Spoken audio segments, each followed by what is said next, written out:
अस्सलाम वालेकुम students, welcome to my channel. और आज हम इस वीडियो के अंदर लेक्चर नंबर 6 सी एस 201 का देखेंगे। आपको पता है इंशाल्लाह हमने जो है वो अपने लेक्चर्स का आगाज़ किया हुआ है प्रोग्रामिंग C++ का, और मेरी कोशिश होगी कि मैं इंशाल्लाह आप लोगों का जो है वो 45 लेक्चर्स पूरे ही अपलोड करूं, ताकि आपको किसी भी तरह का किसी भी मुश्किलात का सामना जो है वो ना करना पड़े।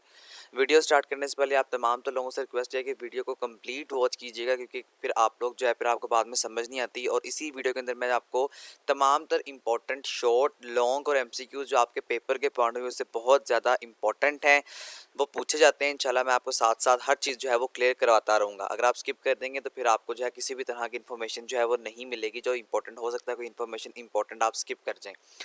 तो स्टार्ट करते हैं अपना लेक्चर। सबसे पहले समरी देखिए। आप इसके अंदर जो है वो रेपिटेशन स्ट्रक्चर पढ़ेंगे, ओवरफ्लो कंडीशन पढ़ेंगे, कुछ आप जो है वो सिंपल प्रोग्राम्स देखेंगे। आपके प्रोग्राम के कुछ सैंपल्स होंगे। इसके बाद इनफाइनाइट लूप होगी, आपकी वाइल लूप होगी, फ्लो चार्ट होगा, और आखिर में at the end as usual tips होंगी। तो सबसे पहले हम रेपिटेशन स्ट्रक्चर देखते हैं। आपको पता है कि आप अपने प्रोग्राम में, जिस तरह मिसाल के तौर पे आपने 10 नंबर्स को प्रिंट करवाना है, तो बड़ा आसान होता है आपके लिए। आप बड़ी इजीली 10 नंबर्स को प्रिंट करवा सकते हैं। फिर आपने अगर 20 नंबर्स को प्रिंट करवाना है तो आप उसको भी आसानी से कर लेते हैं। 50 नंबर को भी प्रिंट करवाना है तो आप कर लेते हैं, लेकिन आपका टाइम ज़्यादा लगता है। रेपिटेशन स्ट्रक्चर में अगर आपने एक 100 नंबर को भी प्रिंट करवाना तब आप उसका कोड लिखेंगे, कर लेंगे, लेकिन टाइम बहुत ज़्यादा लगेगा। इसी तरह अगर आप 1000 नंबर को प्रिंट करवाना चाहते हैं तो फिर अब आपको ऐसी कोई चीज़ चाहिए, ऐसी कोई इंस्ट्रूमेंट चाहिए जिसकी मदद से आपका काम जो है वो आसान हो सके। तो वो आपके लिए लूप्स होती हैं।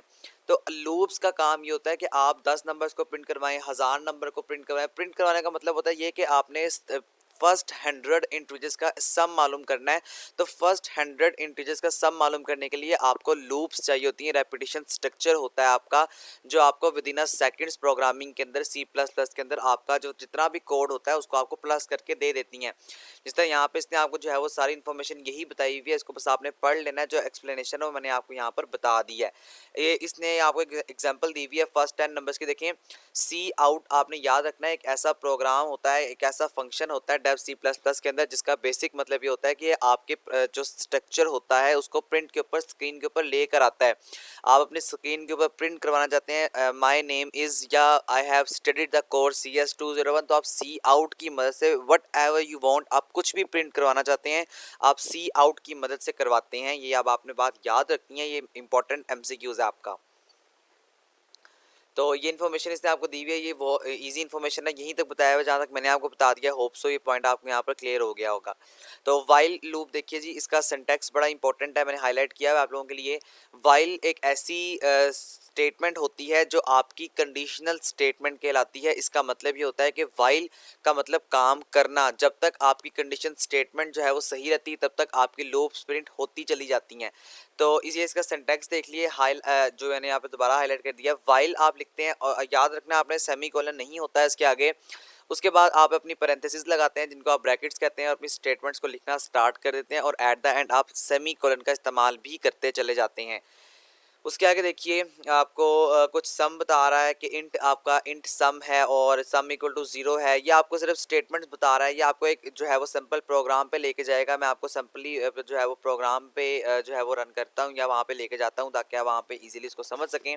तो देखिए, आपको कह रहा है कि अगर आप फर्स्ट सम 1000 इंटीजर्स का जो है वो सम मालूम करना चाहते हैं, तब आप वाइल लूप को आसानी से लगा के बड़ी आसानी से कर लेते हैं।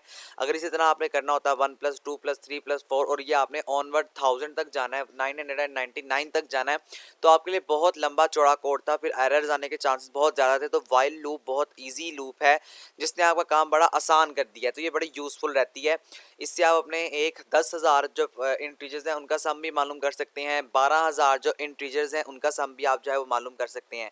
इसका सिंटैक्स देखिए, पीछे हम पढ़ के आए हैं, लेकिन यहाँ पे इसने प्रैक्टिकली भी आपको यहाँ पे करके बता दिया है। While number is greater than equal to 1000, जब तक नंबर जो है वो ग्रेटर देन है और इक्वल है 1000 के, तब तक आप एक्शंस को परफॉर्म करते जाओ, तब तक प्रिंट्स जो है आपकी स्टेटमेंट वो होती चली जाएंगी। ये प्रैक्टिकली प्रोग्राम में करना कैसे है, वो हम डायरेक्टली प्रोग्राम में जाते हैं। ये सारी एक्सप्लेनेशन वो है, आपने जो है वो टेंशन नहीं लेनी कि शायद जो है वो सर ने हमें छुड़वा दिया है। तो ये सारी इन्फॉर्मेशन आपके प्रोग्राम से रेलिवेंट है, इसमें आपको बताने वाला कुछ भी नहीं है, ठीक है। तो किसी तरह की इन्फॉर्मेशन जो किसी तरह की कोई खास इन्फॉर्मेशन इसमें नहीं है, टेंशन आपने नहीं लेनी, आपने इसको पढ़ना ज़रूर है, क्योंकि मैं पढ़ने का इसलिए आपको प्रेफर करता हूँ क्योंकि आपका जो मैं भी समझाऊंगा प्रोग्राम में जो आपकी स्क्रीन पर सामने है, फिर वो आप पढ़ेंगे तो आपको बड़ी अच्छी तरह समझ आ जाएगी। हैश इंक्लूड iostream.h और मेन ये प्रोग्राम का हेडर फाइल्स होती हैं, ये हर प्रोग्राम में आना ही आना होता है। अभी हम इसको क्यों लिखते हैं ये भी आपके सरदर्द नहीं है, आगे जाके आप बड़ा डिटेल से इसका कॉन्सेप्ट पढ़ेंगे। बहरहाल याद रखिएगा ये हर प्रोग्राम में शामिल होना है। यहाँ से आपका प्रोग्राम स्टार्ट हो गया। इंट हमने क्या किया, एक डेटा टाइप लिया है और सम और इंटीजर्स हम डेटा टाइप को शो कर रहे हैं। अब यहाँ पर हम इंट इसलिए ले रहे हैं क्योंकि हमने इंटीजर्स को प्लस करना है। इंटीजर डेटा टाइप जो है वो हम यहाँ पर इस्तेमाल करें क्योंकि हमने नंबर जो है वो इंटीजर्स को यूज़ करना है, कोई पॉइंट के अंदर तो नहीं आ रहे, इसलिए हम यहाँ पर इंट इस्तेमाल कर रहे हैं। सम हम यहाँ पर 0 से इनिशियलाइज करेंगे और नंबर आपका हमेशा 1 से होता है, क्योंकि हम कहते हैं कि हमें फर्स्ट 1000 या फर्स्ट 1000 का हमें जो सम चाहिए ना, इसलिए हम यहाँ पे फर्स्ट यानी 1 से स्टार्ट कर रहे हैं। While number equal to number is greater than और इक्वल टू 1000, या अब आप यहाँ पर वो इसका फार्मूला इस्तेमाल करें, जब तक हमारा नंबर जो है वो 1000 से ग्रेटर देन है और इक्वल है तब तक आप क्या करें, sum equal to sum plus number, sum में नंबर को प्लस करते चले जाएं। अब देखिए आपका सम किसके बराबर था, 0 के बराबर था, और आपका नंबर किसके बराबर था, 1 के बराबर था। अब आपके पास आपकी पहली जब आपका प्रोग्राम चलेगा तो आपके पास पहले एग्जीक्यूशन होगी 1 की, क्योंकि 0 + 1 1 होता है। फिर उसके बाद देखें सम अब आपका 1 के बराबर आ जाएगा, नंबर आपका दोबारा से 1 है तो 1 + 1 = 2, फिर 2 + 1 = 3, फिर 3 + 1 = 4। ये काम तब तक होगा जब तक आपका नंबर जो है वो 1000 से बड़ा नहीं आ जाता। उसके बाद आप यहाँ पर जो है वो नंबर +1, ये आपके कमेंट्स होते हैं, कमेंट्स लिखना बड़े इंपॉर्टेंट होते हैं। हर लेक्चर के टिप्स में इसने आपको बताया हुआ है कि comments is something very important, याद रखिएगा, ये आपके एमसीक्यूज में भी आ सकता है। और नंबर इक्वल टू नंबर +1, और यहाँ पर आप दोबारा से देखें सी आउट करवा रहे हैं। दोबारा आपको बताऊंगा सी आउट एक ऐसा फंक्शन होता है डेव C++ के अंदर, जिसका बेसिक काम ये होता है कि आपके स्क्रीन के ऊपर आपकी वैल्यूज़ को जो है या आपकी लाइंस को शो करता है, प्रिंट कर देता है। तो यहाँ पे देखिए the sum of first 1000 integers starting from 1 is, तो ये हमारी स्क्रीन के ऊपर एज इट इज़ आएगा। हमारा जो सम है 1000 इंटीजर का वो ये है, क्या है, अब यहाँ पर वो नंबर के अंदर वैल्यू पड़ी हुई है आपके सम के अंदर, और सम आपने यहाँ पर डिक्लेयर किया हुआ है। तो ये आपका प्रोग्राम है, सिंपल सा एक प्रोग्राम था, ईजी था, कोई मुश्किल इसमें बात नहीं थी। ओवरफ्लो कंडीशन की बात करें जी, ओवरफ्लो का मतलब होता है अगर आपने बहुत बड़े नंबर्स के साथ जो है वो अपना काम करना है तो वो ओवरफ्लो भी हो सकता है। जिस तरह मिसाल के तौर पे इसने आपको कुछ यहाँ पे चीज़ें बताई हुई हैं कि आपने अगर कंडीशन को चेंज करना है, आप 10,000 को लेकर आ रहे हैं 1000 के बजाय, तब आपका जो है वो अगर आपके पास मेमोरी सफिशिएंट नहीं होती, देखिए ओवरफ्लो का मतलब ये होता है कि चीज़ें ज़्यादा हो गई हैं। जिस तरह आपके पास एक पानी का ग्लास है और आपका पानी का ग्लास फुल कंप्लीट है, भरा हुआ है, आप फिर भी उसमें पानी डालते जा रहे हैं तो वो पानी फ्लो कर रहा है, वो आप ओवरफ्लो आप कर रहे हैं अपने वाटर के ग्लास को या पानी को जो आपके ग्लास के अंदर अब नहीं आ सकता है। इसी तरह से आप अपने प्रोग्राम को ओवरफ्लो इस तरह से करते हैं कि आपके कंप्यूटर में उतनी मेमोरी तो मौजूद नहीं होती, लेकिन आप फिर भी उसको इंटीजर्स देते चले जाते हैं, और जितने आप इंटीजर्स देते हैं जब तक कंप्यूटर की मेमोरी होती है तब तक तो काम चलता है, लेकिन जब आपकी मेमोरी ख़त्म हो जाती है तब आपका काम रुक जाता है। That's condition called basically the overflow. इस कंडीशन को हम जो है वो ओवरफ्लो का नाम जो है वो दे देते हैं। उसके आगे कुछ ओवरफ्लो के टर्म्स बता रहा है, आपको सिर्फ इंटीजर्स के बारे में बता रहा है, तो इसको भी आपने इजी खुद से देख लेना, कोई मुश्किल काम नहीं है, बड़ा आसान सा काम है, इजी काम है। ये आपका आगे प्रोग्राम आ गया है तो वही प्रोग्राम है, बस इसने यहाँ पे आपको चेंज कर दिया कि अब हम यूज़र से जो है वो डेटा ले रहे हैं। और आप मैंने अपने प्रीवियस लेक्चर्स में आपको बताया हुआ है यूज़र से डेटा कैसे लिया जाता है जी। यूज़र से आप डेटा इस तरह लेते हैं, आप सी आउट मतलब फंक्शन होता है कि आउटपुट आपकी जो स्क्रीन है उसके ऊपर प्रिंट हो जाए, और सी इन का मतलब होता है कि आप यूज़र से डेटा ले रहे हैं, वहाँ पे गेट कर रहे हैं। तो बस यहाँ पे इसने सिर्फ सी इन का फंक्शन इस्तेमाल किया, बाकी आपका सारा प्रोग्राम वही है जो मैंने आपको पीछे समझा दिया है। तो किसी भी तरह की टेंशन नहीं लेनी है आपने। फिर भी कोई चीज़ समझ नहीं आएगी तो आप मुझसे पूछ लीजिएगा, इंशाल्लाह मैं आपके कमेंट्स के अंदर रिप्लाई करके आपका कॉन्सेप्ट जो है वो कॉन्सेप्ट क्लियर करता जाऊँगा। उसके आगे इफ़ कंडीशन की बात करें, इफ़ कंडीशन में देखें इफ़ अगर जो है नंबर मल्टीप्लाई करें 2 के साथ और उसको डिवाइड कर दें दोबारा 2 के साथ, वो उसी नंबर के बराबर आ जाता है, तो ये आपकी इफ़ कंडीशन है। इफ़ भी आपकी कंडीशन होती है जो डिसीजन मेकिंग स्टेटमेंट आप इसको कह सकते हैं। इसका काम ये होता है कि डिसीजन ले रही होती है, डिसीजन कर रही होती है, फैसला कर रही होती है। इन्फिनाइट लूप देखिए, इन्फिनाइट लूप का मतलब ये होता है कि ऐसी लूप्स जो कभी भी रुकती नहीं है। जिस तरह आपको पता है पाई की वैल्यू अभी तक स्टिल चलती आ रही है, और एक अंदाजे के मुताबिक 1 मिलियन से भी इसके प्लस जो है वो नंबर्स हो चुकी हैं, 1 लाख से भी प्लस हो चुकी हैं, 10 लाख से भी प्लस हो चुकी हैं। तो कहने का मतलब है कि इनफिनाइट लूप वो लूप होती है जो चलती जाती है। जिस तरह आपकी काउंटिंग है 1 2 3 4 5 6, आपकी काउंटिंग कभी भी ख़त्म नहीं होती, तो ये इनफिनाइट लूप होती है। वाइल लूप याद रखिएगा एक बात, इसका ये फ्लो चार्ट है, इसमें आपका बड़ा इंपॉर्टेंट एक कॉन्सेप्ट है वाइल और डू वाइल के अंदर। डू वाइल आप नेक्स्ट लेक्चर में जाके पढ़ेंगे।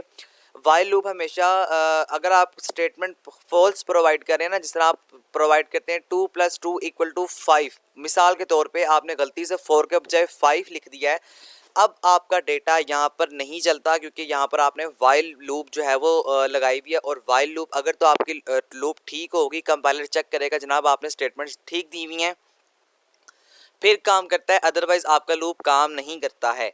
तो यहाँ पर आपको यही चीज़ वो है वो डिटेल से बता रहा है। फ्लो चार्ट देख लें। फ्लो चार्ट सिर्फ आपने as a information point of view, अगर आप सेल्फ प्रोग्रामर बनना चाहते हैं उसके लिए इंपॉर्टेंट है। इसके अलावा पेपर में इसका किसी भी तरह का काम जो है वो नहीं होता है।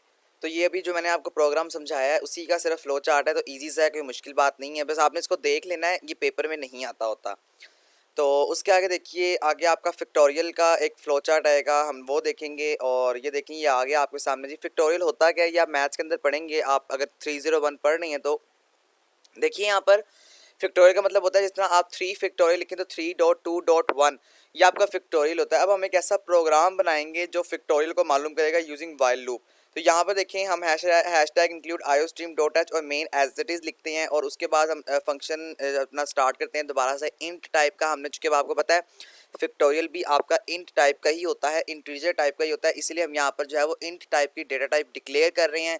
फिक्टोरियल और नंबर हम जो है वो लिखना स्टार्ट करते हैं। फिक्टोरियल हम 0 से स्टार्ट कभी भी नहीं करेंगे। अगर हम 0 से स्टार्ट करेंगे तो फिर वो 0 के साथ मल्टीप्लाई चुके होना होता है, तो वो आपका होल पावर या होल आपका नंबर 0 हो जाता है, और नंबर भी 1 से। तो ये देखिए, अब हम यहाँ पर सी आउट करवाएंगे, please enter the number for factorial. अब हम यूज़र से ले रहे हैं, तो ये आपके पास एज इट इज़ जो आपकी स्क्रीन है उसके ऊपर ये लाइन लिखी हुई आ जाएगी, प्रिंट हुई हुई आ जाएगी।